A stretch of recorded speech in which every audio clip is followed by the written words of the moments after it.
Hola a todos y a todas. Vamos a empezar el programa formativo de Ayurveda. Empezaremos por el primer módulo, ¿vale? Tenéis en los dosieres, en los apuntes, haremos primero una pequeña introducción de lo que es el Ayurveda, las bases y el origen o de dónde viene, ¿vale? Supongo que todos habéis quizás leído un poquito sobre el Ayurveda y vamos a hablar lo que es del significado etimológico de la palabra. Ayurveda se compone de dos partes, Ayur, que significa vida, y Veda, que significa conocimiento, con lo cual es conocimiento de la vida, ¿no? De alguna manera, o la ciencia del saber o la ciencia de la vida. Entendemos por vida cualquier cosa, no simplemente la vida del ser humano, sino la naturaleza, animales, plantas, etc., ¿vale? De alguna manera la Ayurveda lo que hace es ayudarnos a entender la naturaleza para mejorar también nuestro estado de salud. La naturaleza es algo que está en todo el mundo, con lo cual la Ayurveda no es una práctica que está simplemente indicada para seguir en India, naturaleza hay en todo el mundo, con lo cual son prácticas, es un estilo de vida que se puede seguir en cualquier parte, cualquier persona puede hacerlo. Es importante remarcar que la Ayurveda no es simplemente un tipo de medicina, porque el objetivo final de alguna forma siempre es salir de este estado de acción y reacción, del apego a la mente también para llegar a la iluminación. Para que esto suceda, evidentemente, la primera parte es que nuestro cuerpo esté sano, ¿vale? Es muy importante que el cuerpo esté sano para que así podamos llegar a la mente y al alma, ¿no? Como último objetivo. Una vez podemos llegar ahí, todo está en equilibrio, aquí ya es mucho más fácil, ¿no? Cuerpo, mente y alma sanos, es mucho más fácil salir de este estado de acción y reacción y llegar a un estado de liberación, de alguna forma, ¿vale? Hay una serie de conceptos que tienen que estar siempre equilibrados. Vamos a hablar del concepto de esvastia, ¿vale? Esvastia es un concepto que significa salud total, ¿vale? Para tener este estado de salud total, o sea, este estado de equilibrio cuerpo, mente y alma, hay una serie de cosas que tienen que estar equilibradas. Básicamente, por un lado, tenemos que tener un equilibrio en los doshas. Los doshas son los humores biológicos, vata, pitta y kapha, que luego en el apartado ya de fisiología veremos con detenimiento cada uno de ellos y los estudiaremos. A esto se le llama samadosha. Sama es equilibrio o igual. Después tenemos que tener, evidentemente, un sama agni. Cuando hablamos de agni, hablamos de fuego y en este caso nos referimos a lo que es el fuego o el agni digestivo, ¿vale? Un buen fuego digestivo, una buena digestión, también es la base para pues eso, mantener la salud y prevenir la enfermedad. Hay que tener también a nivel fisiológico lo que son los datus, los tejidos, y los malas, los productos de desecho sanos. Los productos de desecho veremos que es heces, orina y sudor. Y después tenemos que tener también órganos sensoriales, mente y alma en equilibrio, ¿vale? El principal objetivo de la Ayurveda siempre es prevenir, ¿vale? Precisamente para que no aparezca la enfermedad. Si esta enfermedad aparece, lo que hacemos es tratar la enfermedad y seguir tratando, digamos, cuando el desequilibrio ya está arreglado de alguna manera o ya hemos recuperado nuestro estado de salud. El Ayurveda tiene algo que otras medicinas, otras prácticas no tienen, que es una serie de tratamientos que muchas veces le llamamos rasayanas, ¿vale? Rasayana significa rejuvenecimiento, que lo que hacemos es ayudar a rejuvenecer el cuerpo para mantener este estado de salud y prevenir posibles recaídas. Con lo cual es una de las pocas medicinas que sigue tratando la enfermedad una vez que la enfermedad ya ha desaparecido, ¿eh? Pensar que la Ayurveda hace más de 4.000 años que se practica de forma ininterrumpida y no es simplemente pues esto, una medicina para tratar la enfermedad, sino que también es como un estilo de vida. Es una forma de entender también la vida y de entendernos a nosotros. El origen de la Ayurveda, os he puesto aquí un poquito los 4 Vedas. Los 4 Vedas son los libros más antiguos escritos que se conocen, y estos Vedas fueron escritos por los rishis, que eran antiguos sabios del conocimiento, ¿vale? He explicado con brevedad un poquito cada uno de ellos para que los conozcáis. Tenemos 4 que serían el Rig Veda, Yajur Veda, Sama Veda y Atharva Veda.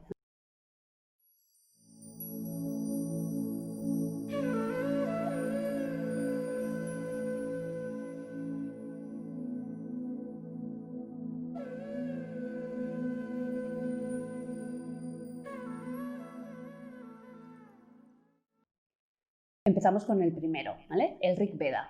Rig quiere decir ritual, ¿vale? Entonces, en este Veda mayoritariamente hay himnos y oraciones, o lo que serían mantras, ¿no? Para la adoración de las fuerzas naturales o de los semidioses, ¿vale? Luego tenemos Yajur Veda. Yajur significa ceremonia, y aquí se describe mayoritariamente, ¿vale?, lo que es detalladamente cómo hacer diferentes ceremonias para estas adoraciones a estas fuerzas naturales. Luego tenemos Samaveda, que significa una forma cantar, ¿vale? Entonces, en estas escrituras también se hablaba de muchos otros mantras que también estaban dedicados a estos semidioses, pero específicamente nos enseña cómo cantarlos, cuál es la entonación correcta y las vibraciones místicas precisas que tienen que tener para que tenga el efecto que deseamos, ¿no? Y por último tenemos el Atharva Veda. Atharva significa sacerdote, y es el sacerdote siempre era como aquel que conocía la sabiduría secreta, ¿vale? Entonces aquí también se describen diferentes himnos, diferentes también rituales, y hay una subsección en las que empieza a hablar también de la Ayurveda. Entonces consideramos que la Ayurveda de alguna manera tiene su origen en este Veda, que sería el Atharva Veda, ¿vale? En un principio, el Ayurveda era transmitido de forma oral, ¿no? O sea, el maestro se lo enseñaba al discípulo, y así durante muchísimo tiempo, ¿vale? Hasta que más o menos en el año 150 a.C., 100 después de Cristo, tampoco, ya sé que es mucho margen de tiempo, pero no se sabe tampoco con exactitud, cuando apareció el primer tratado ayurvédico importante realizado por el médico Charaka, ¿vale? Este tratado se llama Charaka Samhita.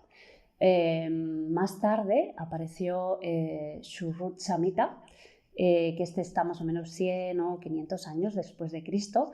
Y por último, otro de los grandes tratados en los que se basa el Ayurveda tradicional sería el Ashtanga Sangraha, que apareció unos 600 años después de Cristo, ¿vale? Con lo cual, estos 3 tratados, estos 3 médicos que lo hicieron, fueron los pioneros del Ayurveda en su forma escrita, ¿no? Hasta ahora, pues esto era algo oral, y desde estos tratados sí que tenemos una conciencia escrita para poder consultarlos, ¿no? Y nuestra formación sí que es verdad que sigue mucho lo que es el Ayurveda tradicional, y nos vamos a basar mucho en estos textos.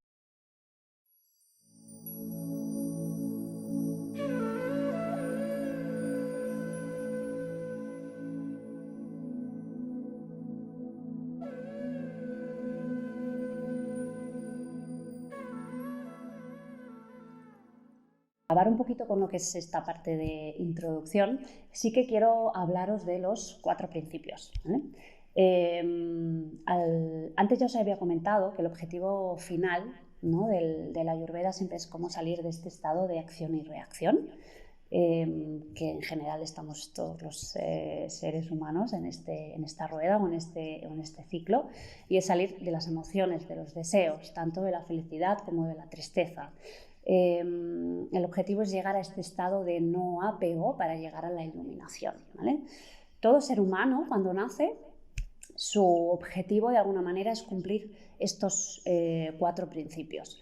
Estos 4 principios son Dharma, Artha, Kama y Moksha, ¿vale? Dharma. Esto yo creo que es un concepto que seguramente ya habéis escuchado alguna vez.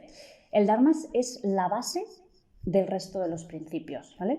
Cuando hablamos de Dharma, hablamos del actuar correcto o de las acciones correctas para tener estabilidad y equilibrio, no solo a nivel de cuerpo, sino también a nivel mental y a nivel emocional, ¿vale? Si estas acciones no son correctas, es muy difícil que podamos llegar a cumplir el resto de principios, ¿vale? El siguiente principio sería Artha. Artha es abundancia. Y abundancia no solo a nivel material, que evidentemente es importante, sino también abundancia a nivel espiritual. Tendríamos el siguiente, que sería Kama, que es deseo, ¿no? O la satisfacción de nuestros deseos. Como deseo podemos entender aquello que deseamos, ¿no? Lograr en la vida. El deseo sexual, ¿no? También estaría incluido aquí, pero también el deseo de nuestra alma, ¿no? Aquello que nuestra alma realmente quiere llegar a lograr. Y por último tendríamos el último principio, que se supone que es al que todos tenemos que llegar, que sería el moksha, ¿vale? El moksha es la liberación. Aquí se supone que ya hemos salido de este estado de acción y reacción, ya hemos llegado a un estado de no apego. De alguna manera lo que se trata es como de sobrepasar, ¿no? O de trascender a la mente para llegar a este estado de iluminación. Pocos lo consiguen, ¿vale? Pero el tema es que el ser humano siempre tiene que intentar llegar a eso, ¿vale? Otra cosa es que lleguemos o no, pero sí que es como nuestro objetivo principal, ¿no? Y al final es el deseo final del alma, ¿no? Que es llegar a esta iluminación, ¿no? El Ayurveda, ya sé que lo he dicho antes, pero voy a ser un poco pesadita con según qué conceptos, ¿vale? También para que se os vayan quedando. Pensar que si nosotros no estamos en un buen estado de salud a nivel físico, es muy difícil, ¿vale? Que podamos llegar a hacer todos estos 4 principios. Con lo cual, la parte física, de alguna forma, es lo principal, estar en equilibrio, ¿vale? Para así dejar espacio, de alguna forma, que nuestra mente pueda llegar a ese moksha, ¿no? o a esa liberación de nuestra mente y de nuestra alma. Ahora vamos a seguir, después de esta pequeñita introducción, vamos a empezar con lo que es la parte de filosofía. Tenéis en el capítulo 1, ¿vale? Filosofía Ayurveda, y empezamos ahora.